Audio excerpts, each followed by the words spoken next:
the reason you would train the bird to touch the stick is infinite. There's so many reasons why. First and foremost, it teaches a language that you now both communicate. When I was 18, I toured China, and I went to a restaurant, and I'm trying to order in English, and the Chinese waiter's getting mad at me because he's asking me things in Chinese. We're not communicating. So I open up the menu and I point to the chow mein. Now we communicate. The pointing to the pictures was the only way we could both form a communication. And that's what we're doing with training. We're taking two different languages and we're saying, this is how we can communicate. So when he touches the stick, it's a promise that if you come touch the stick, I will give you the food that you just earned. I'll give you the treat that you just earned, the highest value reward. I guarantee you'll get that if you do this. Yeah. Now that's one thing that you guys both speak the same language on. The next thing will be, you can use that stick to teach him the spin. And that's a second trick where now you both can speak that same language. And you can build this vocabulary together through training. And every new trick teaches trust. And so it's a promise that when you touch a stick, you're going to get your favorite treat. It's a promise that, hey, if you're stuck in the tree and you're terrified, all you have to do is come touch the stick. Rather than, I can't fly, and the bird can't come down, he thinks, I just touched the stick. And we've saved a lot of people's birds from trees that the bird can't fly, and it changes their mind into like, oh no, that's a promise. I come down, I touch the stick, I get a treat. And so we can use it for so many things. If he's really aggressive or hormonal, you can use the stick to target him back into a cage. It's basically the beginning of a new language together. And that is the foundation for trust and communication.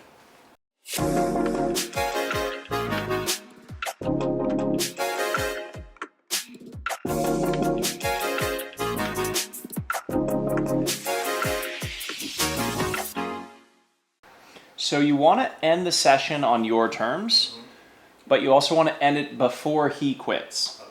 So you notice I said for people that learn through just tell me what to do, the challenge is I need you to think a step beyond just what to do.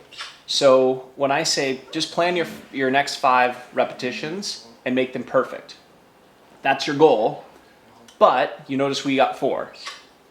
Right? That's okay. What that does is it makes you see, like, after the 3rd repetition, he wasn't really willing to come over anymore, but he still should be willing to take his favorite treat. So let's make that one a little easy for him and then end it. The reason that happened, I think, is there's a new environment. There's just a lot going on. He is fearful. He's overcoming a lot of new things. And so at home, you might get those 5 reps. Here, you might not. And that's okay, but you want to make sure that you're looking for his body language and let him communicate in his language that, I don't really want to do any more training. He tried telling us that by flying off the perch twice, but he was willing to take the treats. One of the times he flew off, he still had the treat in his mouth.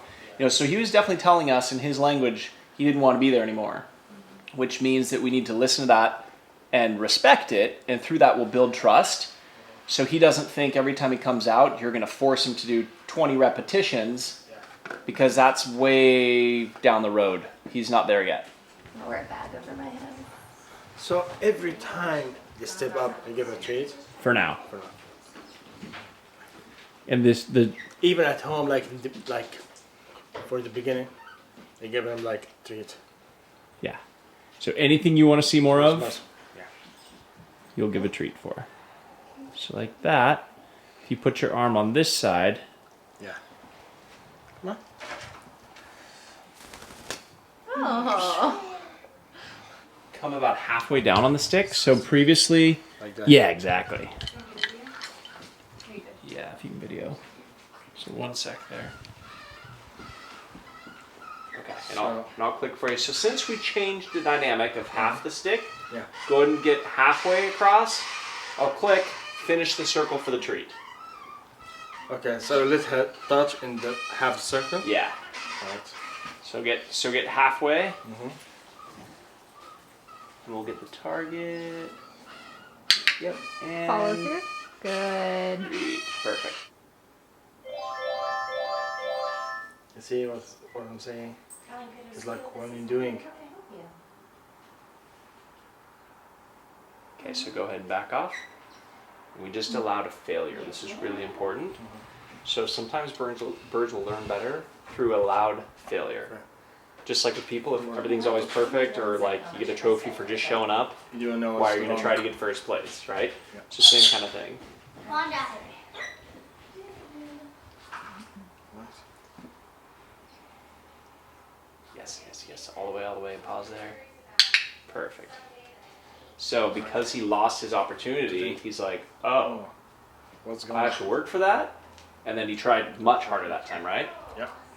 So because we're kind of fighting, possibly losing him, we've only done 3 reps. Let's end at 4 reps. Okay.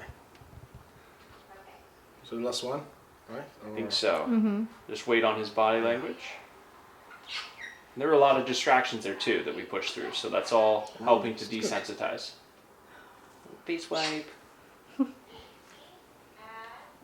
right.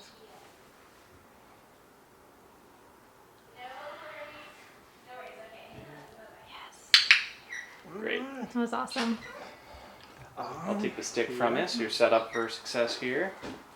So, He's still eating. yep. Yeah. That was awesome. That's good. So this time I want you to verbally say, do you want to step up? And then off your hand. If he wants to, great. If he doesn't, then let's reassess. All right. But if you're asking that question, you're going to be looking for his response, which is really important.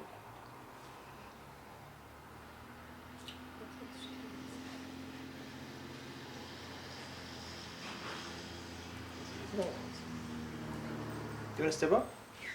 Oh. All right. And he didn't use his beak stepping up that way. Woohoo! That's Good good. That was job. great. So I'm just going to give you a couple of quick cleanup notes. So initially, it was full distance on the target stick. Then the next one, we cut it down halfway. Yeah. But in preparation for having this be the cue, I want you to put your finger here. Okay. And then the next time, it'll be like this. Oh. And then the next time like this. And then like this. Okay. And then we get rid of the stick. Cool? Yeah. Awesome.